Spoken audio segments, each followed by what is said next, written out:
Here's some tips which I learnt recently of trying to do some flying with the DJI Phantom drone with a skateboarder. So I was trying to think, right, where can we do it that's safe, that there's nobody around, and how easy is it for me to do like a chase shot or a follow shot or a sidetrack shot when doing this. So the first place that I found was in a really old tunnel, which was quite cool. Things instantly to learn with this is you can't do it. One, you lose GPS tracking, so you have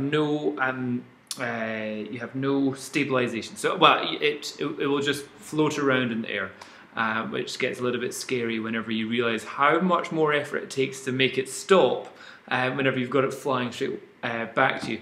Also, in a dark place like this, the lights on the front of the DJI Phantom here shine down and reflect off the lens of the GoPro Hero. So if you're using a Phantom with a GoPro, the lights definitely cause a problem with the reflection on the lens. The good thing is down here is that there's no wind, so you don't need to worry about wind going on, and it's fairly straight, so you can tell there's not like leaves or anything going to fall in the way. But if I just show you what it's saying, what I found quite difficult here.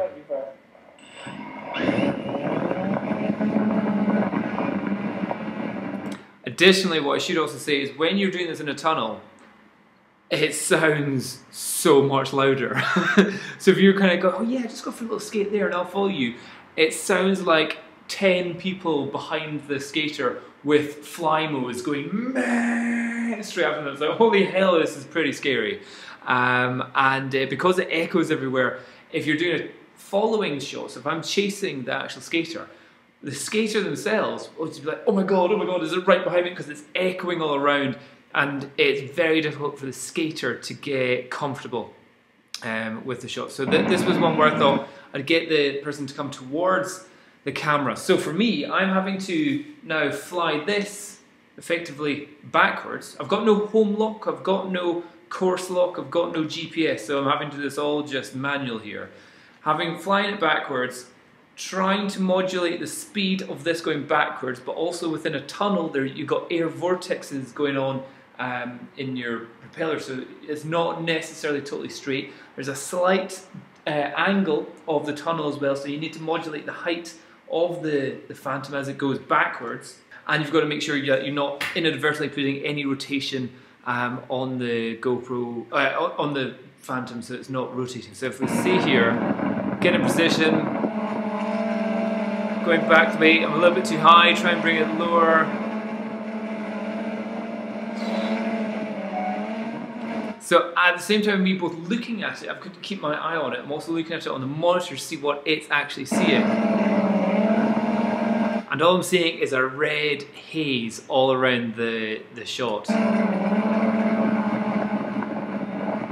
Yeah, totally didn't work. The other shot I did where this is a following shot.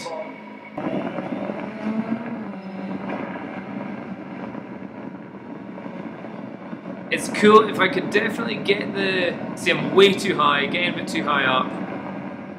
And then, because I'm then focusing on the height that I'm at, I'm not focusing on where the actual skater is. So it's just like, yeah, that didn't work. And I thought, right, try and get him to follow me on the way back.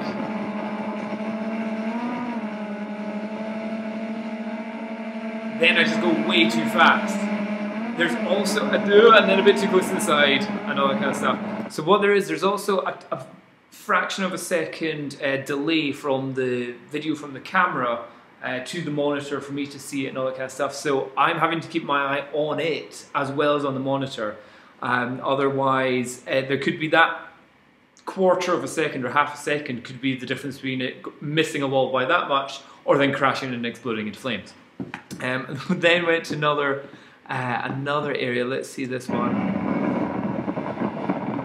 So again, I think for being the controller of this, it'd be better if you're at the side so you can monitor the distance from the actual person. So if you're here and you have a person skating along that way and you can see the distance that's going there. However, then you've still got to figure out the difference of left and right.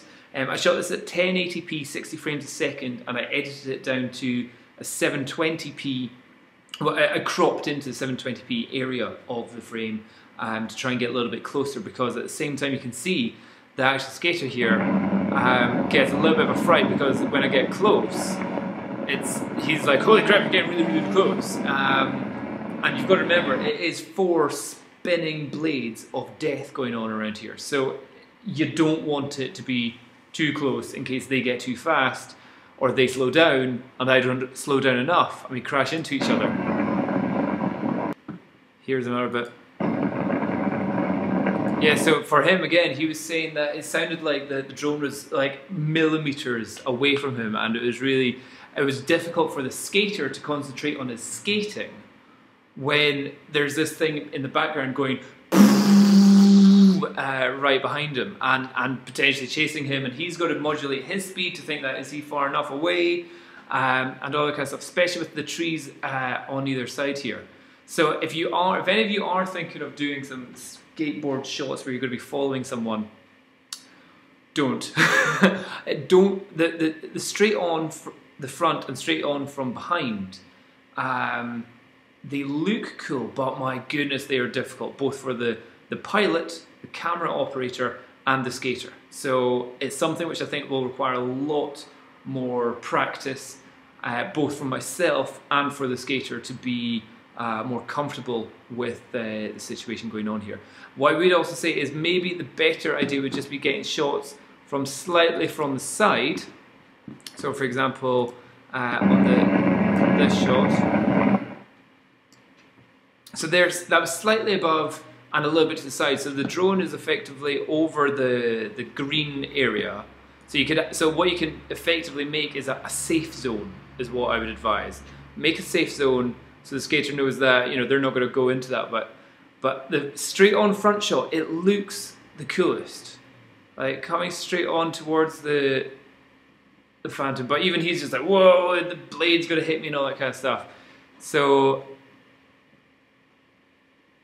unless you're doing it with one of these tiny little ones which you can fly indoors and they're covered in, you know, foam, and they're just going to bounce off somebody's head. If you're trying to do it with a Phantom or anything bigger like a Inspire 1 or anything like that, get a lot of practice in first and really work on the idea of safe zones, safe areas, and only do it in pristine conditions where you're not going to have any A, radio interference, or B, wind problems where it's going to end up like slightly blowing it. You know, if the difference between the skater here and the drone here is 1 meter, if all it takes is a 2 meters a second breeze, it only takes 1 second or half a second for it to suddenly blow into the actual person's face and chop up their eyeballs.